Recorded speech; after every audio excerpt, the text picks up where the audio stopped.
तो मैं आपको ये बता रहा था कि first we will find the initial basic feasible solution, and then we will check first the optimality criteria, whether it is optimal or not. If it is optimal, then it is okay, very good. If it is not okay, then we will move towards optimality. ठीक है, by MODI method, MODI method उसको कहते हैं। ठीक है, MODI, modified distribution method. तो initial basic feasible solution find करने का तीन तरीका है जो मैंने आपको बताया। उसमें नॉर्थ वेस्ट कॉर्नर मेथड हो गया फर्स्ट, सेकंड हो गया, मतलब फर्स्ट हो गया north west corner method, second हो गया लीस्ट कॉस्ट मेथड, थर्ड हो गया वोगल्स अप्रोक्सीमेशन मेथड। ठीक है, तीनों से क्वेश्चन ऐसा हो सकता है कि use north west corner method to find the initial basic feasible solution, तो आपको इतना ही करना है। Use least cost method to find the initial basic feasible solution, आपको इतना ही करना है। Use Vogel approximation method to find the initial basic feasible solution, तो आपको इतना ही करना है। But if the question is to find the optimal solution, तो आपको इनिशियल बेसिक सॉल्यूशन भी फाइंड करना होगा और ऑप्टिमल सॉल्यूशन भी फाइंड करना होगा, चेक करना होगा, फाइंड करना होगा। उसमें आप तीनों में से किसी भी मेथड का यूज कर सकते हो। ठीक है, बट अगर मेथड डिस्क्राइब्ड नहीं है तो किसी भी मेथड का यूज कर सकते हो। But if you use Vogel's approximation method, it will be very helpful for you, because the solution obtained by this method, initial solution obtained by this method is very near to optimal solution। समझ में आ गया? बाकी आपके ऊपर depend करता है कि आप किस मेथड का यूज कर सकते हो। अगर मेथड डिस्क्राइब्ड नहीं है तो किसी भी मेथड से यूज कर सकते हो। जैसे मान लो कि ये है हमारा टेबल, और इस टेबल में हम नॉर्थ वेस्ट कॉर्नर मेथड लगाना चाहते हैं to find the initial basic feasible solution. उसके लिए हम क्या करेंगे, इसको समझो। यहां सॉल्व किया हुआ है लेकिन आपको ऐसे समझ में नहीं आ रहा होगा, मैं आपको बताता हूं। नॉर्थ वेस्ट कॉर्नर का मतलब क्या हो गया? नॉर्थ वेस्ट कॉर्नर, जो ऊपर का डायरेक्शन है वो हमेशा नॉर्थ होता है, नॉर्थ होता है, हम लोग जानते हैं। अगर आप नॉर्थ की तरफ घूमते हो, इधर हो गया वेस्ट, इधर हो गया ईस्ट, इधर हो गया साउथ, हो गया ना? ये वेस्ट है और ये नॉर्थ है।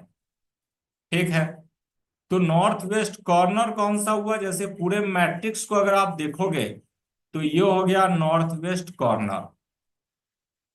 ठीक है, तो पूरे मैट्रिक्स में जो नॉर्थ वेस्ट कॉर्नर होगा सबसे पहले हम वहां एलोकेट करेंगे। कितना एलोकेट करेंगे अभी मैं बताता हूं। जैसे नॉर्थ वेस्ट कॉर्नर ये है, इसमें एलोकेट करना है। इसमें एलोकेट का मतलब क्या हो जाएगा? इसमें हम कितना सप्लाई सेंटर S1 से डिमांड सेंटर D1 को कितना दे सकते हैं, ज्यादा से ज्यादा। तो देखो, डिमांड सेंटर D1 को चाहिए टोटल 5, और अवेलेबल कितना है? टोटल 7। तो हम कितना दे सकते हैं? उसको चाहिए ही 5, 7 तो उसको चाहिए नहीं। तो जो दोनों में जो कम होगा, जैसे ये 7 है, ये 5 है, 5 इज स्मॉलर, 5 यहां एलोकेट कर देंगे। ठीक है, 5 जो यहां पर हमने एलोकेट किया, तो ये डिमांड हमारा कंप्लीट हो गया, इसको क्रॉस कर देंगे, और सप्लाई 2 बच गया। ठीक है, अब ये नॉर्थ वेस्ट कॉर्नर ये था यहां पे, इसको, इस कॉलम को जब आप डिलीट करोगे, ये कॉलम ही डिलीट हो गया, बिकॉज ये डिमांड, इस डिमांड सेंटर का काम हो गया। अब जो मैट्रिक्स बच रहा है वो मैट्रिक्स ये है। इस मैट्रिक्स में आप नॉर्थ, नॉर्थ वेस्ट कॉर्नर कौन है?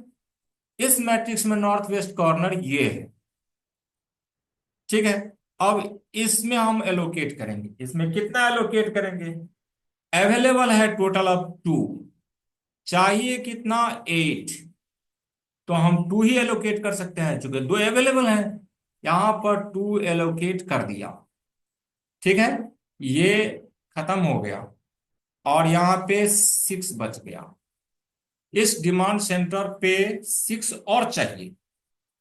तो अब देखो, ये जो कंप्लीट हो गया, ये जो कंप्लीट हो गया, तो इस रो को आप डिलीट कर दीजिए। अब जो मैट्रिक्स बच रहा है उसमें नॉर्थ वेस्ट कॉर्नर कौन है? ये है नॉर्थ वेस्ट कॉर्नर, ये है नॉर्थ वेस्ट कॉर्नर। अब यहां पे एलोकेट करना है तो कितना एलोकेट करना है? यहां डिमांड है 6 और सप्लाई है total available 9।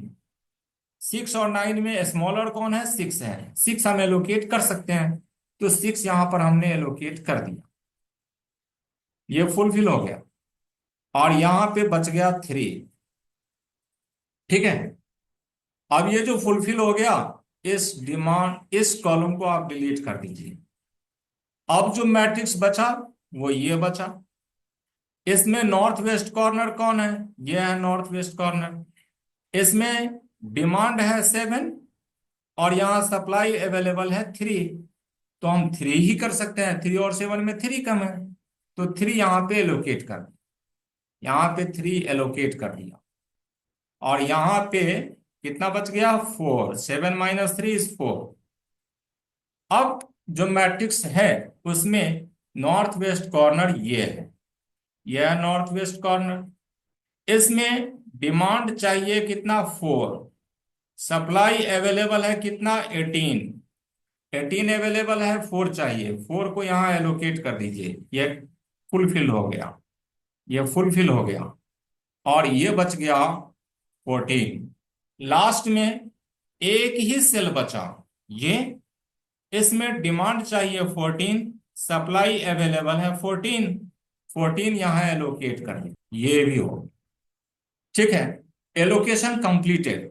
Total number of allocation is 1 2 3 4 5 6। Total number of allocation is 6, which is equal to m+n - 1। कितना? m is 3 plus n is 4 - 1 is 6।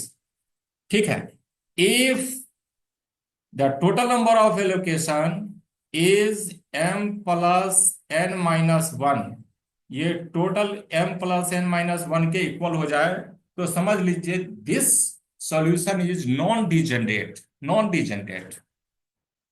ठीक है, if the number of allocation is less than m+n - 1, this is degenerate solution।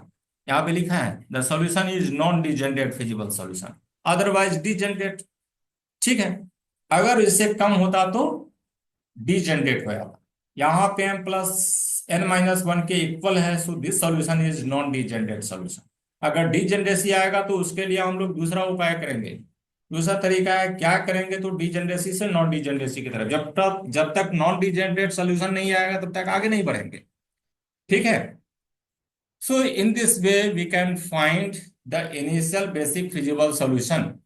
Initial basic feasible solution क्या हुआ? x11 is 5, x12 is 2, x22 is 6, x23 is 3, x33 is 4, x34 is 12। इस तरह से ये आ गया। And total transportation cost in this case, तो हम क्या करेंगे? जैसे यह 5 × 19 है, 2 × 30 है, 6 × 30 है, सबको मल्टीप्लाई करके ऐड कर देंगे। So total transportation cost in this case is 1015। इतना हो गया। और इसको हम लोग चेक करेंगे ऑप्टिमलिटी क्राइटेरिया से कि ऑप्टिमल है या नहीं है। अगर ऑप्टिमल है तो बहुत बढ़िया, अगर ऑप्टिमल नहीं है तो फिर इसको ऑप्टिमल हम लोग करेंगे। ठीक है, so this is one of the 3 methods of finding the initial basic feasible solution. And next is list cost method. जैसे इसमें नॉर्थ वेस्ट करते थे, नॉर्थ वेस्ट को सर्च करते थे, लिस्ट कॉस्ट में पूरे मैट्रिक्स में सबसे कम कॉस्ट कहाँ है? जैसे मान लो यहाँ पर 8 है, 8 है सबसे कम कॉस्ट, तो इसमें एलोकेट करेंगे सबसे पहले। फिर जो लिस्ट कॉस्ट बचेगा उसमें एलोकेट करेंगे सबसे पहले। सो लिस्ट कॉस्ट मेथड में यही करना है। जिसको जिसको समझ में आ गया हैंड्स रेज करो।